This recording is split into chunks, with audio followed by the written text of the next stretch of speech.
ਨਮਸਕਾਰ ਆਦਾਬ ਸਤਿ ਸ਼੍ਰੀ ਅਕਾਲ ਹਮਦਰ ਟੀਵੀ ਦੇਖਣ ਵਾਲੇ ਸਾਰੇ ਦਰਸ਼ਕਾਂ ਦਾ ਬਹੁਤ-ਬਹੁਤ ਸਵਾਗਤ ਹੈ ਪ੍ਰੋਗਰਾਮ ਇਮੀਗ੍ਰੇਸ਼ਨ ਮੈਟਰਸ ਵਿੱਚ ਮੈਂ ਹਾਂ ਤਰਨਜੀਤ ਕੌਰ ਘੁੰਮਣ ਹਾਜ਼ਰ ਹਾਂ ਜੀ ਲੈ ਕੇ ਤੁਹਾਡਾ ਆਪਣਾ ਪ੍ਰੋਗਰਾਮ ਜਿਹਦੇ ਵਿੱਚ ਗੱਲਬਾਤ ਕਰਾਂਗੇ ਕੈਨੇਡੀਅਨ ਇਮੀਗ੍ਰੇਸ਼ਨ ਸੰਬੰਧੀ ਕੈਨੇਡਾ ਦੀ ਇਮੀਗ੍ਰੇਸ਼ਨ ਸੰਬੰਧੀ ਤੁਹਾਡਾ ਕੋਈ ਸਵਾਲ ਹੈ ਸਾਨੂੰ ਅੱਜ ਦੇ ਲਾਈਵ ਪ੍ਰੋਗਰਾਮ 'ਚ ਕਾਲ ਕਰ ਸਕਦੇ ਹੋ ਅੱਜ ਹੈ ਜੀ ਦਿਨ ਬੁੱਧਵਾਰ ਟੋਰਾਂਟੋ ਸਮੇਂ ਦੇ ਮੁਤਾਬਿਕ ਇਸ ਵਕਤ 3 ਵੱਜ ਚੁੱਕੇ ਨੇ ਸੋ ਕੋਈ ਵੀ ਇਮੀਗ੍ਰੇਸ਼ਨ ਸੰਬੰਧੀ ਸਵਾਲ ਹੈ ਤੁਹਾਡੇ ਸਵਾਲ ਲੈ ਕੇ ਹਾਜ਼ਰ ਹੋਏ ਹਾਂ ਤੇ ਨਾਲ ਹੀ ਅੱਜ ਮੁੱਦਿਆਂ ਤੇ ਜਿਨ੍ਹਾਂ ਤੇ ਗੱਲਬਾਤ ਕਰਾਂਗੇ ਇੰਟਰਨੈਸ਼ਨਲ ਸਟੂਡੈਂਟਸ ਦੇ ਨਾਲ ਬਾਰਡਰ ਓਪਨਿੰਗ ਤੇ ਵੀ ਗੱਲਬਾਤ ਕਰਾਂਗੇ ਇਮੀਗ੍ਰੇਸ਼ਨ ਤੇ ਇਸ ਦਾ ਕੀ ਪ੍ਰਭਾਵ ਪੈ ਸਕਦਾ ਤੇ ਨਾਲ ਦੀ ਨਾਲ ਬਿਜ਼ਨਸ ਕੈਟਾਗਰੀ ਦੇ ਬਾਰੇ ਵਿੱਚ ਗੱਲਬਾਤ ਕਰਾਂਗੇ ਕੈਨੇਡਾ ਵਿੱਚ ਇਨਵੈਸਟਮੈਂਟ ਦੇ ਕੀ ਆਪਸ਼ਨਸ ਨੇ ਇਸ ਤੋਂ ਇਲਾਵਾ ਵੀ ਕਈ ਹੋਰ ਮੁੱਦਿਆਂ ਤੇ ਗੱਲਬਾਤ ਕਰਾਂਗੇ ਕੋਈ ਸਵਾਲ ਹੈ ਕਾਲ ਕਰ ਸਕਦੇ ਹੋ ਤੁਹਾਡੇ ਸਵਾਲਾਂ ਦੇ ਜਵਾਬ ਦੇਣ ਲਈ ਤੇ ਇਮੀਗ੍ਰੇਸ਼ਨ ਸੰਬੰਧੀ ਲੇਟੈਸਟ ਇਨਫੋਰਮੇਸ਼ਨ ਦੇਣ ਲਈ ਸਾਡੇ ਨਾਲ ਜੁੜ ਚੁੱਕੇ ਨੇ ਜੀ ਆਈਸੀਸੀ ਇਮੀਗ੍ਰੇਸ਼ਨ ਤੋਂ ਮਿਸਟਰ ਮਨੂ ਦੱਤਾ ਬਹੁਤ ਸਵਾਗਤ ਹੈ ਸਰ ਤੁਹਾਡਾ thank you very much Tarn ਜੀ ਸਭ ਤੋਂ ਪਹਿਲਾਂ ਤਾਂ ਤੁਹਾਨੂੰ ਤੇ ਸਾਰੇ ਹੀ ਵਿਊਅਰਸ ਨੂੰ ਆਈਸੀਸੀ ਇਮੀਗ੍ਰੇਸ਼ਨ ਦੀ ਸਮੁੱਚੀ ਟੀਮ ਵੱਲੋਂ ਐਮਡੀ ਤੇ ਆਰਡੀ ਵੱਲੋਂ ਸਤਿ ਸ਼੍ਰੀ ਅਕਾਲ ਨਮਸਕਾਰ ਤੇ ਆਦਾਬ and thank you very much for having us on air ਕੀ ਹਾਲ ਚਾਲ ਨੇ sir all good Taran ji thank you very much sir last ਵਾਰੀ ਆਪਾਂ ਗੱਲ ਕਰੀਏ 380 ਤੇ ਡਰਾ ਗਿਆ ਸੀਈਸੀ ਦਾ ਹੁਣ ਬਾਰਡਰ ਜਿਹੜੇ ਆ ਵੈਕਸੀਨ ਲੱਗ ਚੁੱਕੀ ਆ ਬਾਰਡਰ ਓਪਨਿੰਗ ਦੀਆਂ ਤਿਆਰੀਆਂ ਹੋ ਰਹੀਆਂ ਨੇ ਹਜੇ ਹਾਲਾਂਕਿ ਅਨਾਉਂਸਮੈਂਟਸ ਕੋਈ ਨਹੀਂ ਹੋਈਆਂ ਪਰ ਅੰਦਰੋਂ ਗੱਲਬਾਤ ਚੱਲ ਰਹੀ ਆ ਕਿ ਸ਼ਾਇਦ ਕੈਨੇਡਾ ਯੂਐਸ ਦਾ ਬਾਰਡਰ ਆਉਣ ਵਾਲੇ ਸਮੇਂ ਵਿੱਚ ਇਸ ਦਾ ਐਲਾਨ ਹੋ ਸਕਦਾ ਓਪਨਿੰਗ ਨੂੰ ਲੈ ਕੇ ਜੇਕਰ ਬਾਰਡਰ ਦੀ ਓਪਨਿੰਗ ਹੋਣੀ ਸ਼ੁਰੂ ਹੋ ਜਾਂਦੀ ਆ ਖੁੱਲਣਾ ਸ਼ੁਰੂ ਹੋ ਜਾਂਦਾ ਵੱਖ-ਵੱਖ ਕੰਟਰੀਜ਼ ਦੇ ਲਈ ਆ ਜਿਹੜਾ ਸੀਈਸੀ ਦਾ ਸਕੋਰ ਇਸ ਵਾਰੀ 380 ਤੇ ਗਿਆ ਤੁਹਾਨੂੰ ਲੱਗਦਾ ਕਿ ਆਉਣ ਵਾਲੇ ਸਮੇਂ 'ਚ ਇਹ ਘਟੇਗਾ ਜਾਂ ਫਿਰ ਹੁਣ ਜੰਪ ਕਰੇਗਾ ਉੱਪਰ ਨੂੰ ਤਰਨ ਜੀ ਸਭ ਤੋਂ ਪਹਿਲਾਂ ਤਾਂ ਜਿੰਨੇ ਵੀ ਕੈਨੇਡਾ ਦੇ ਬਿਜ਼ਨਸਮੈਨ ਹੈਗੇ ਨੇ ਬਿਜ਼ਨਸ ਹਾਊਸਸ ਹੈਗੇ ਨੇ ਬਿਜ਼ਨਸ ਐਸੋਸੀਏਸ਼ਨਸ ਹੈਗੀਆਂ ਉਹ ਸਾਰੀਆਂ ਹੀ ਗਵਰਨਮੈਂਟ ਤੋਂ ਡਿਮਾਂਡ ਕਰ ਰਹੀਆਂ ਕਿ ਸਾਡੇ ਕੋਲ ਪਲਾਨ ਹੋਣਾ ਚਾਹੀਦਾ ਟੂ ਰੀਓਪਨ ਦ ਬਾਰਡਰਸ ਉਹਦਾ ਰੀਜ਼ਨ ਹੈਗਾ ਤੇ ਬੇਇੰਤਹਾ ਇੰਪੈਕਟ ਹੋਇਆ ਬਿਜ਼ਨੈਸਸ ਦੇ ਉੱਤੇ ਐਂਡ ਖਾਸ ਕਰ ਜਿਹੜੇ G7 ਤੋਂ ਹੁਣ ਸਾਡੇ ਪ੍ਰਾਈਮ ਮਿਨਿਸਟਰ ਸਾਹਿਬ ਵਾਪਸ ਆ ਰਹੇ ਨੇ ਐਂਡ G7 ਦੇ ਵਿੱਚ ਵੀ ਤਕਰੀਬਨ ਹਰ ਕੰਟਰੀ ਨੇ ਆਪਣਾ ਪਲਾਨ ਡਿਸਕਸ ਕੀਤਾ ਹੈਗਾ ਖਾਸ ਕਰ ਉਹਨਾਂ ਟਰੈਵਲਰਸ ਵਾਸਤੇ ਜਿਹੜੇ ਫੁੱਲੀ ਵੈਕਸੀਨੇਟਡ ਹੈਗੇ ਨੇ ਬਟ ਕੈਨੇਡਾ ਦਾ ਹਾਲੇ ਵੀ ਕੋਈ ਇਹੋ ਜਿਹਾ ਪਲਾਨ ਆਊਟ ਨਹੀਂ ਹੋਇਆ so very soon I think we should have this plan coming up even ਜਿਹੜੇ ਇੱਥੇ ਪ੍ਰੈਜ਼ੀਡੈਂਟ ਹੈਗੇ ਨੇ ਹੋਟਲ ਐਸੋਸੀਏਸ਼ਨ ਆਫ ਕੈਨੇਡਾ ਦੇ ਸੂਜ਼ੀ ਗੈਰਲ ਉਹਨਾਂ ਨੇ ਵੀ ਇੱਕ ਕੀਤਾ ਹੈਗਾ ਕਿ without a clear plan in place our vibrant tourism industries at risk and ਲੋਕਾਂ ਦੀਆਂ ਕਹਿੰਦੇ ਰੋਜ਼ਮਰਾ ਦੀਆਂ ਜ਼ਿੰਦਗੀਆਂ ਐਟ ਰਿਸਕ ਹੈਗੀਆਂ ਜੀ ਬਿਕੋਜ਼ ਜੌਬਸ ਵੀ ਐਟ ਰਿਸਕ ਹੈਗੀਆਂ ਬਿਕੋਜ਼ ਸਾਰੇ ਬਿਜ਼ਨੈਸਿਸ ਬੰਦ ਸੀਗੇ so yes there has to be a plan which should be coming up soon and a plan ਆਉਣ ਦੇ ਨਾਲ ਹੀ ਤਰਨ ਜੀ ਐਬਸੋਲੂਟਲੀ ਬਹੁਤ ਸਾਰੀਆਂ ਚੀਜ਼ਾਂ ਇੰਪੈਕਟ ਹੋਣਗੀਆਂ ਜਿਸ ਤਰ੍ਹਾਂ ਕੈਨੇਡੀਅਨ ਐਕਸਪੀਰੀਅੰਸ ਕਲਾਸ ਦੇ ਉੱਤੇ ਹਾਲੇ ਤੱਕ ਫੋਕਸ ਬਣਿਆ ਹੋਇਆ ਸੀਗਾ ਉਹ ਫੋਕਸ ਚੇਂਜ ਹੋ ਕੇ ਉਹਨਾਂ ਇਮੀਗ੍ਰੈਂਟਸ ਉੱਤੇ ਚਲਾ ਜਾਏਗਾ ਜਿਹੜੇ ਬਾਹਰੋਂ ਆਉਣਾ ਚਾਹੁੰਦੇ ਨੇ ਸੋ ਸੀਈਸੀ ਦਾ ਸਕੋਰ ਵੀ ਜਿਹੜਾ ਐਕਸਪ੍ਰੈਸ ਐਂਟਰੀ ਦਾ ਸਕੋਰ ਵੀ ਵਾਪਸ ਉੱਪਰ ਜਾਣਾ ਸ਼ੁਰੂ ਹੋ ਜਾਏਗਾ ਬਿਕੋਜ਼ ਹਾਲੇ ਤਾਂ ਸਿਰਫ ਸਕੋਰ ਦਾ ਫੋਕਸ ਹੀ ਲੋਕਲ ਇਮੀਗ੍ਰੈਂਟਸ ਦੇ ਉੱਤੇ ਹੈਗਾ ਲੋਕਲ ਪੋਪੂਲੇਸ਼ਨ ਦੇ ਉੱਤੇ ਹੈਗਾ ਜਿਹੜੇ ਸੀਸੀ ਦੇ ਵਿੱਚ ਕੁਆਲੀਫਾਈ ਕਰਨਗੇ ਦੈਟ ਇਜ਼ ਦ ਰੀਜ਼ਨ 368 ਤੇ ਸਕੋਰ ਚਲਾ ਗਿਆ ਸੀ ਸੋ ਇਹਦੇ ਨਾਲ ਹੀ ਸਕੋਰ ਉੱਪਰ ਜਾਏਗਾ ਐਂਡ ਜਿਵੇਂ ਜਿਹੜੇ ਸਟੂਡੈਂਟਸ ਜਾਂ ਫੋਰਨ ਵਰਕਰਸ ਇਸ ਟਾਈਮ ਕੈਨੇਡਾ ਦੇ ਵਿੱਚ ਪ੍ਰੈਜ਼ੈਂਟ ਹੈਗੇ ਨੇ they would have to work again hard because ਹਾਲੇ ਤੱਕ ਤਾਂ ਪਲੇਟ 'ਚ ਪਾ ਕੇ ਮਿਲ ਰਿਹਾ ਸੀਗਾ ਬਹੁਤ ਈਜ਼ੀ ਹੋਇਆ ਸੀਗਾ ਐਂਡ ਤਰਨ ਇੱਕ ਚੀਜ਼ ਹੋਰ ਕਹਿਣਾ ਚਾਹਾਂਗਾ ਜਿਹਨੇ ਈਵਨ 40,000 ਦੇ ਵਿੱਚ ਜਿਹੜੀ ਹੈ ਸਟੂਡੈਂਟਸ ਨੇ ਐਪਲੀਕੇਸ਼ਨ ਪੁੱਟ ਅਪ ਕੀਤੀਆਂ ਸੀਗੀਆਂ ਕਈ ਵਾਰੀ ਸਟੂਡੈਂਟਸ ਨਾ ਇੱਕ ਦੂਜੇ ਦੀ ਦੇਖਾ ਦੇਖੀ ਐਪਲੀਕੇਸ਼ਨਾਂ ਪੁੱਟ ਅਪ ਕਰਦੇ ਨੇ ਸੋ ਜਦੋਂ ਐਪਲੀਕੇਸ਼ਨ ਲਗਾਉਂਦੇ ਨੇ ਆ ਨਹੀਂ ਸੋਚਦੇ ਕਿ ਉਹਨਾਂ ਨੇ ਜੇ ਵੀਜ਼ਾ ਲਿੱਤਾ ਸੀਗਾ ਵੀਜ਼ਾ ਲਿੱਤਣ ਵੇਲੇ ਕੋਈ ਹੋਰ ਐਕਸਪੀਰੀਅੰਸ ਸ਼ੋ ਕੀਤਾ ਸੀਗਾ ਕੰਪਨੀ ਦੇ ਵਿੱਚ ਡੈਜ਼ਿਗਨੇਸ਼ਨ ਹੋਰ ਸ਼ੋ ਕੀਤਾ ਸੀਗਾ ਜੌਬ ਡਿਊਟੀਜ਼ ਕੁਝ ਹੋਰ ਲੈਟਰ ਲੈ ਕੇ ਲਗਾਇਆ ਸੀਗਾ ਬਾਅਦ ਚੋਂ ਹੁਣ ਚੇਂਜ ਕਰ ਲਿਆ ਐਂਡ ਬਹੁਤ ਸਾਰੇ ਬੱਚੇ ਇਸ ਤਰ੍ਹਾਂ ਦੇ ਸਾਹਮਣੇ ਆ ਰਹੇ ਨੇ ਜਿਨ੍ਹਾਂ ਨੇ ਐਪਲੀਕੇਸ਼ਨ ਦੇ ਉੱਤੇ ਮਿਸ ਰਿਪਰੈਜ਼ੈਂਟੇਸ਼ਨ ਲੱਗਦੀ ਨਜ਼ਰ ਆ ਰਹੀ ਹੈਗੀ ਹੈ ਬਹੁਤ ਸਾਰੇ ਬੱਚਿਆਂ ਨੇ ਜਦੋਂ ਆਪਣੇ post grad work permit apply ਕੀਤੇ ਸੀਗੇ ਤਾਂ ਡਿਫਰੈਂਟ ਐਕਸਪੀਰੀਅੰਸ ਲਿੱਤਾ ਸੀਗਾ ਜਦੋਂ ਸੀਸੀ ਵਾਸਤੇ ਐਪਲੀਕੇਸ਼ਨ ਪੁੱਟ ਅਪ ਕੀਤੀ ਆਪਣਾ ਐਕਸਪ੍ਰੈਸ ਐਂਟਰੀ ਦਾ ਪ੍ਰੋਫਾਈਲ ਕੀਤਾ ਤੇ ਐਕਸਪੀਰੀਅੰਸ ਚੇਂਜ ਹੋ ਗਿਆ ਡੈਜ਼ਿਗਨੇਸ਼ਨ ਚੇਂਜ ਹੋ ਗਿਆ ਐਂਡ ਇਸੇ ਤਰ੍ਹਾਂ ਜਦੋਂ ਉਹਨਾਂ ਨੇ ਆਪਣਾ ਵੀਜ਼ਾ ਸਟੈਂਪਿੰਗ ਵਾਸਤੇ ਐਪਲੀਕੇਸ਼ਨ ਪਾਸਪੋਰਟ ਭੇਜਿਆ ਉਹ ਐਕਸਪੀਰੀਅੰਸ ਕੋਈ ਡਿਫਰੈਂਟ ਸੀਗਾ ਸੋ ਬਹੁਤ ਸਾਰੇ ਇਹੋ ਜਿਹੇ ਕੇਸਿਸ ਸਾਹਮਣੇ ਆ ਰਹੇ ਨੇ ਐਂਡ ਜਿਨ੍ਹਾਂ ਦੇ ਉੱਤੇ 5 ਸਾਲ ਦਾ ਮਿਸ ਰਿਪਰੈਜ਼ੈਂਟੇਸ਼ਨ ਬੈਨ ਵੀ ਲੱਗ ਸਕਦਾ ਹੈਗਾ ਸੋ ਬੱਚਿਆਂ ਨੂੰ ਅਸੀਂ ਹਮੇਸ਼ਾ ਤਰਨ ਜੀ ਤੁਹਾਨੂੰ ਯਾਦ ਹੋਏਗਾ ਕਹਿੰਦੇ ਆ ਰਹੇ ਹਾਂ ਜਿਹੜੀ ਚੀਜ਼ ਪ੍ਰੋਫੈਸ਼ਨਲੀ ਚੰਗੀ ਤਰ੍ਹਾਂ ਕਰ ਸਕਦੇ ਹੋ do it if you can not do it do not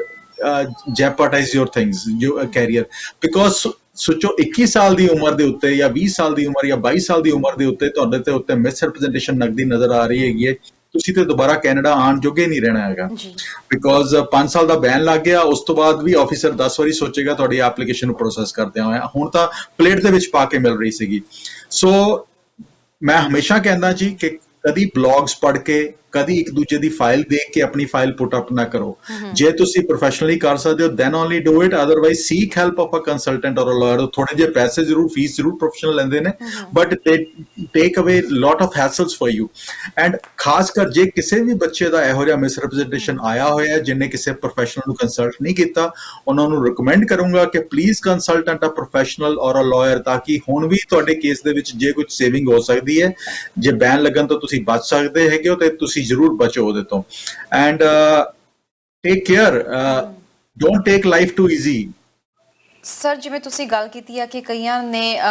ਦੀਆਂ ਫਾਈਲਸ ਕੰਪਲੀਟ ਵੀ ਨਹੀਂ ਸੀ ਤਾਂ ਵੀ ਪਬਲਿਕ ਪ੍ਰੋਗਰਾਮ ਦੇ ਵਿੱਚ ਫਾਈਲਸ ਲਗਾ ਦਿੱਤੀਆਂ ਗਈਆਂ ਹੁਣ ਇੱਕ ਕਰਕੇ ਜਿਨ੍ਹਾਂ ਦੀਆਂ ਫਾਈਲਸ ਕੱਢੀਆਂ ਜਾ ਰਹੀਆਂ ਨੇ ਉਹਨਾਂ ਦੇ ਫਾਈਲਸ ਤੇ ਰਿਫਿਊਜ਼ਲ ਆ ਰਿਹਾ ਜਾਂ ਇਨਕੰਪਲੀਟ ਹੋਣ ਕਰਕੇ ਉਹਨਾਂ ਨੂੰ ਨਹੀਂ ਚਾਂਸ ਮਿਲ ਰਿਹਾ ਕਿ ਉਹਨਾਂ ਨੂੰ ਦੁਬਾਰਾ ਫਾਈਲ ਕਰਨ ਦਾ ਫਿਰ ਚਾਂਸ ਮਿਲ ਸਕਦਾ ਹੈ ਦੁਬਾਰਾ ਉਹ ਫਾਈਲ ਕਰ ਸਕਦੇ ਨੇ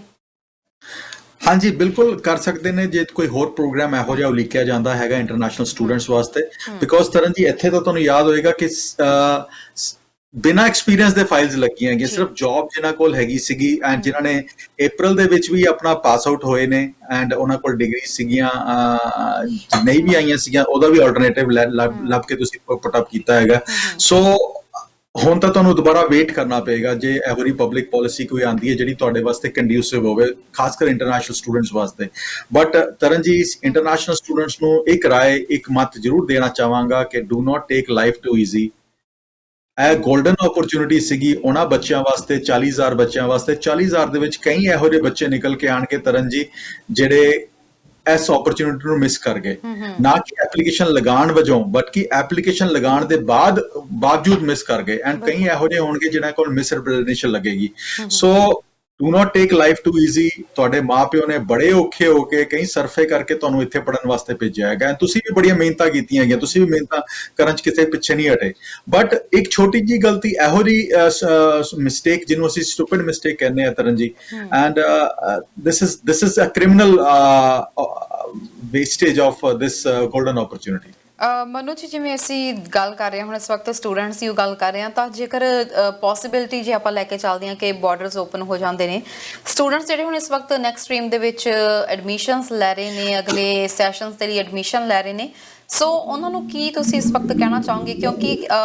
ਓਨਟਾਰੀਓ ਦੀ ਗੱਲ ਕਰੀਏ ਜਾਂ BC ਦੀ ਗੱਲ ਕਰੀਏ ਇਸ ਵਕਤ PNPs ਆਲਰੇਡੀ ਕਾਫੀ ਜ਼ਿਆਦਾ ਜਾ ਰਹੀਆਂ ਨੇ ਸਕੋਰਸ ਬਹੁਤ ਹਾਈ ਜਾ ਰਹੇ ਨੇ CEC ਕਰਕੇ ਫੈਡਰਲ ਐਕਸਪ੍ਰੈਸ ਦਾ ਵੀ ਪੁਆਇੰਟਸ ਹੁਣ ਥੋੜੇ ਜਿਹੇ ਘਟੇ ਨੇ ਜੇਕਰ ਦੁਬਾਰਾ ਸਾਰਾ ਕੁਝ ਓਪਨ ਹੋ ਜਾਂਦਾ ਪੁਆਇੰਟਸ ਪਿਛਲੀ ਵਾਰ ਵਾਂਗੂ 470 ਪਲੱਸ ਤੱਕ ਵੀ ਜਾ ਸਕਦੇ ਨੇ ਅਜਿਹੇ ਵਿੱਚ ਕੀ ਆਪਸ਼ਨਸ ਦਵੋਗੇ ਉਹਨਾਂ ਨੂੰ ਜਿਵੇਂ ਐਟਲਾਂਟਿਕ ਪ੍ਰੋਗਰਾਮਸ ਵੀ ਚੱਲੇ ਨੇ ਕਿੱਥੇ ਜਾ ਕੇ ਐਡਮਿਸ਼ਨ ਲੈਣ ਕਿਹੜੇ ਕਾਲਜਸ ਐਡਮਿਸ਼ਨ ਲੈਣ ਤਰਨ ਮੈਂ ਹਮੇਸ਼ਾ ਕਹਿੰਦਾ ਜੀ ਕਿ do not focus only on GTA ਔਰ ਗ੍ਰੇਟਰ ਵੈਂਕੂਵਰ ਏਰੀਆ ਉਹਦਾ ਰੀਜ਼ਨ ਹੈਗਾ ਆ ਕਿ ਹਰ ਸਟੂਡੈਂਟ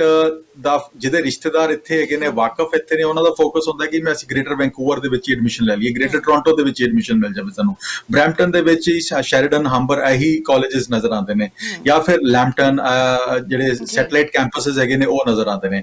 ਮੈਂ ਹਮੇਸ਼ਾ ਰਿਕਮੈਂਡ ਕਰਦਾ go to smaller town smaller places smaller provinces go to Atlantic Nova Scotia New Brunswick amazing colleges are there Newfoundland Labrador PA ਦੇ ਵਿੱਚ ਜਾਓ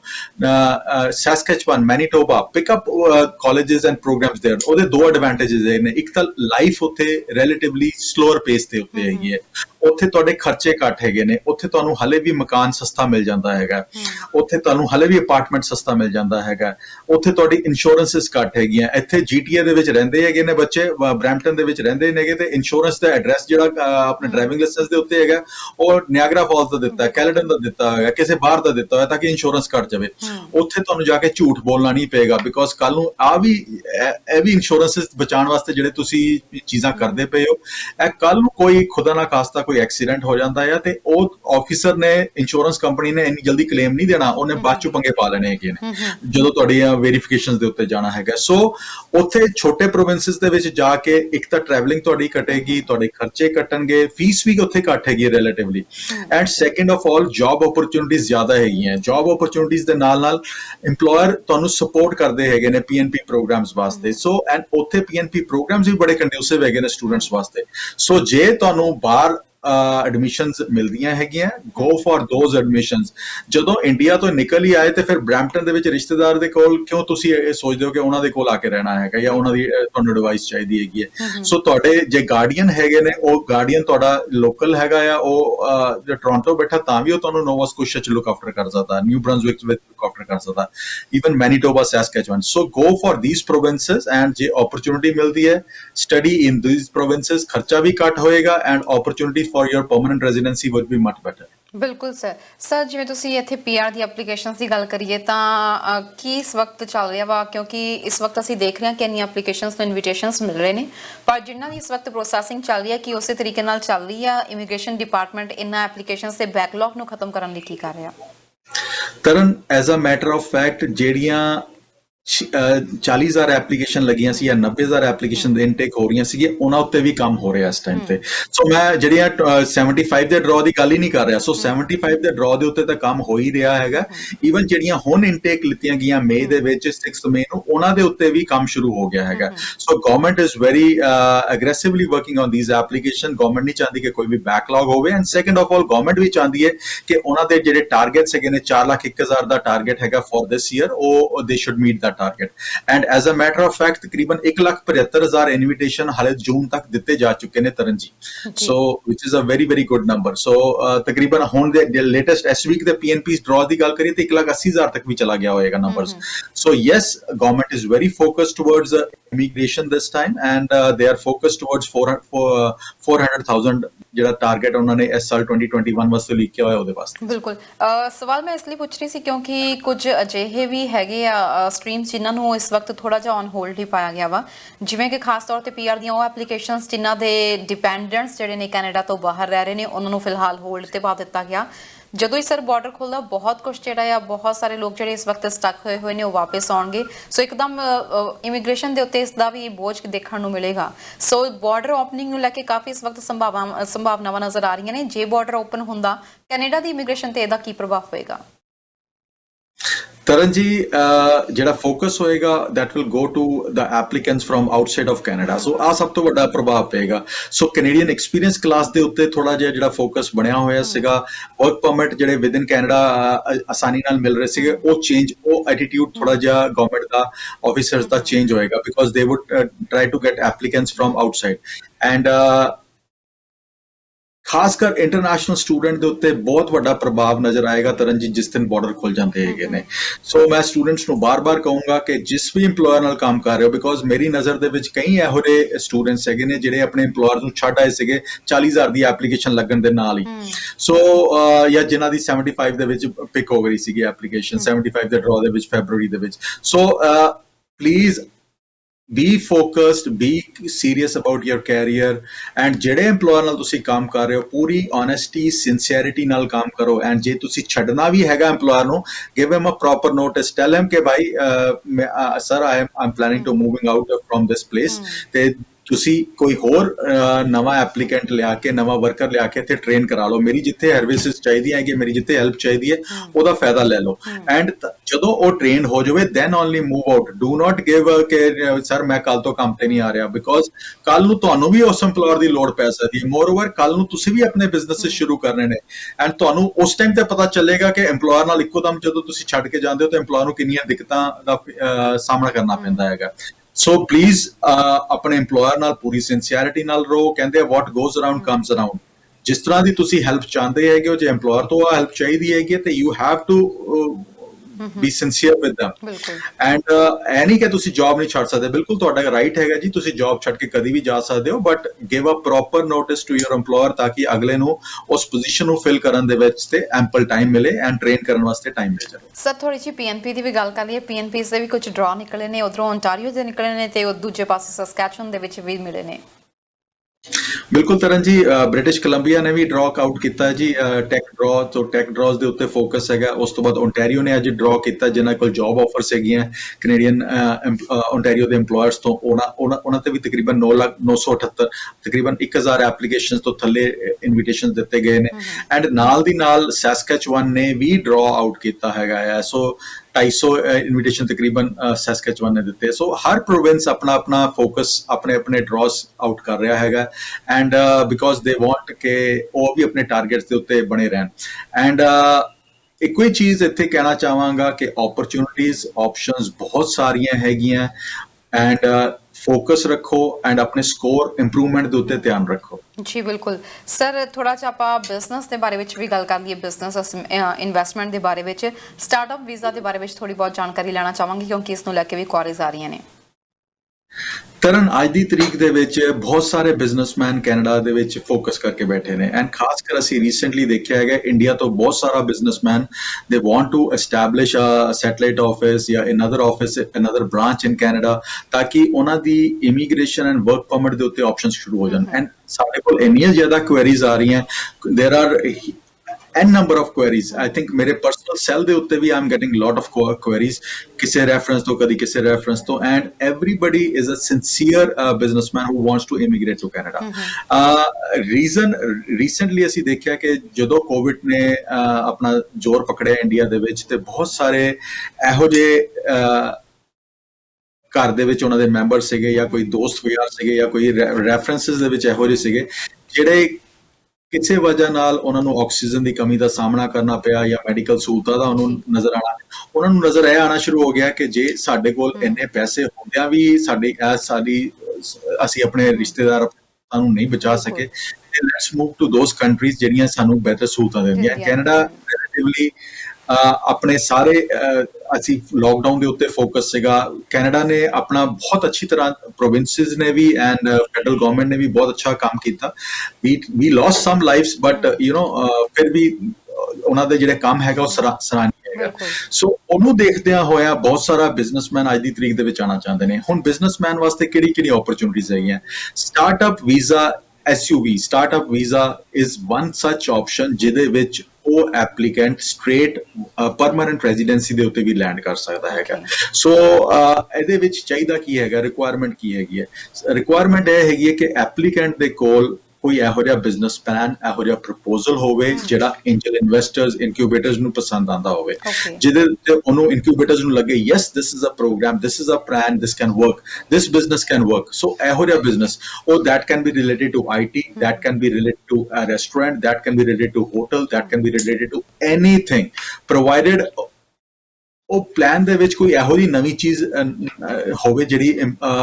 ਇਨਵੈਸਟਰਸ ਨੂੰ ਜਾਂ ਇਨਕਿਊਬੇਟਰਸ ਨੂੰ ਲੱਗੇ yes this is a novel idea. So ਉਸ idea ਦੇ ਉੱਤੇ ਹੀ ਉਹ ਕੰਮ ਕਰਨਗੇ। ਸੋ ਉਹਦੇ ਵਾਸਤੇ ਉਹ ਨੋਵਲ ਆਈਡੀਆ ਦੇ ਬਿਜ਼ਨਸ ਪਲਾਨ ਸਾਰੇ ਤਿਆਰ ਹੋਣਗੇ ਐਂਡ ਉਸ ਤੋਂ ਬਾਅਦ ਐਂਜਲ ਇਨਵੈਸਟਰਸ ਇਨਕਿਊਬੇਟਰਸ ਕੋਲ ਜਾਣਗੇ and they will decide whether this would work for them or not, would they be interested in giving a letter of support। ਸੋ ਜਿਸ ਦਿਨ ਜੇ ਉਹਨਾਂ ਨੂੰ ਪਸੰਦ ਆ ਜਾਂਦਾ they give a letter of support। letter of support 2 ਮਹੀਨੇ 'ਚ ਵੀ ਹੋ ਸਕਦੀ ਹੈ, 6 ਮਹੀਨੇ 'ਚ ਵੀ ਹੋ ਸਕਦੀ ਹੈ and there is no time to this। so it only depends ਕਿ ਤੁਸੀਂ ਕਿੰਨੀ ਜਲਦੀ ਨਾਲ ਡਾਕੂਮੈਂਟਸ ਤਿਆਰ ਕਰ ਸਕਦੇ ਹੋ and we have even seen ਕਿ 6 weeks ਦੇ ਵਿੱਚ ਵੀ ਲੈਟਰ ਆਫ ਸਪੋਰਟ ਇਸ਼ੂ ਕੀਤੇ ਗਏ ਨੇ। ਉਸ ਤੋਂ ਬਾਅਦ ਇੰਡੀਆ ਜਾਂ ਜਿਸ ਹੋਮ ਕੰਟਰੀ ਦੇ ਵਿੱਚ ਤੁਸੀਂ ਹੈਗੇ ਉੱਥੇ ਐਪਲੀਕੇਸ਼ਨ ਚਲੀ ਜਾਂਦੀ ਹੈ ਐਂਡ ਜਦੋਂ ਇੱਕ ਵਾਰੀ ਲੈਟਰ ਆਫ ਸਪੋਰਟ ਇਸ਼ੂ ਹੋ ਗਿਆ ਤਰਨ ਜੀ, ਉਦੋਂ ਐਪਲੀਕੈਂਟ ਵਰਕ ਪਰਮਿਟ ਤੇ ਵੀ ਕੈਨੇਡਾ ਆ ਸਕਦਾ ਹੈਗਾ ਐਂਡ ਕੈਨੇਡਾ ਆ ਕੇ ਆਪਣਾ ਬਿਜ਼ਨਸ ਐਸਟੈਬਲਿਸ਼ਮੈਂਟ ਸ਼ੁਰੂ ਕਰ ਸਕਦਾ ਹੈਗਾ। ਇਨ ਕੇਸ ਕਿ ਤੁਸੀਂ ਚਾਹੁੰਦੇ ਹੋ ਕਿ ਮੈਂ ਵਰਕ ਪਰਮਿਟ ਤੇ ਨਾ ਆਵਾਂ, ਮੈਂ ਪਰਮਨੈਂਟ ਰੈਜ਼ੀਡੈਂਸੀ ਤੇ ਆਵਾਂ, ਤੇ ਐਬਸੋਲੂਟਲੀ ਤੁਹਾਡੀ ਹੋਮ ਕੰਟਰੀ ਦੇ ਵਿੱਚ ਪੁਲਿਸ ਕਲੀਅਰੈਂਸ ਮੈਡੀਕਲਸ ਹੋਣਗੇ and you will land in Canada on a permanent residency with your family. And ਜੇ ਤੁਸੀਂ ਵਰਕ ਪਰਮਿਟ ਤੇ ਆਉਣਾ ਚਾਹੁੰਦੇ ਹੋ ਤਾਂ ਤੁਸੀਂ ਵਿਦ ਫੈਮਿਲੀ ਡਿਪੈਂਡੈਂਟ ਵੀਜ਼ਾਸ ਲੈ ਕੇ ਵੀ ਆਪਣੀ ਫੈਮਿਲੀ ਦਾ ਡਿਪੈਂਡੈਂਟ ਵੀਜ਼ਾਸ ਆਪਣਾ ਲੈ ਕੇ ਤੁਸੀਂ ਕੈਨੇਡਾ ਆ ਸਕਦੇ ਹੈਗੇ ਹੋ। So this is a wonderful program that is working well at this moment and ਇਹਦੇ ਦੋ ਬੈਨੀਫਿਟਸ ਹੈਗੇ ਨੇ। ਸਭ ਤੋਂ ਪਹਿਲਾਂ ਤਾਂ ਕਿ ਇੱਕ ਇਨਵੈਸਟਮੈਂਟ ਕੈਨੇਡਾ ਦੇ ਵਿੱਚ ਆ ਰਹੀ ਹੈ, ਇੱਕ ਨੋਵਲ ਆਈਡੀਆ ਆ ਰਿਹਾ, ਇੱਕ ਬਿਜ਼ਨਸ ਪ੍ਰਪੋਜ਼ਲ ਇਹੋ ਜਿਹਾ ਆ ਰਿਹਾ ਜਿਹੜਾ ਲੱਗਦਾ ਪਿਆ ਔਨ ਡਾਕੂਮੈਂਟੇਸ਼ਨ ਕਿ ਦਿਸ ਵਿਲ ਵਰਕ। ਸੋ ਉਹਦੇ ਨਾਲ ਤੁਹਾਡੀ ਜੌਬ ਕ੍ਰੀਏਸ਼ਨਸ ਵੀ ਤੁਸੀਂ ਇੱਥੇ ਕਰ ਰਹੇ ਹੋ, ਲੋਕਲਸ ਵਾਸਤੇ ਜੌਬਸ ਵੀ ਕ੍ਰੀਏਟ ਕਰ ਰਹੇ ਹੋ। So yes government would be focused and government is focused towards these programs। ਹੁਣ ਇਹਦੇ ਨਾਲ Taran ji intra company transferees are another program that works for businessman। ਉਹਦੇ ਵਿੱਚ ਕੀ ਹੈਗਾ ਆ ਕਿ ਜੇ ਤੇ ਤੁਸੀਂ ਖੁਦ ਆਪਣਾ ਐਸਟੈਬਲਿਸ਼ਡ ਬਿਜ਼ਨਸ ਹੈਗਾ ਤੁਹਾਡਾ ਇੰਡੀਆ ਦੇ ਵਿੱਚ ਜਾਂ ਕਿਸੇ ਹੋਰ ਕੰਟਰੀ ਦੇ ਵਿੱਚ, ਤੁਸੀਂ ਕੈਨੇਡਾ ਆਉਂਦੇ ਹੈਗੇ ਹੋ, ਆ ਕੇ ਤੁਸੀਂ ਪਹਿਲੀ ਗੱਲ ਤਾਂ ਤੁਸੀਂ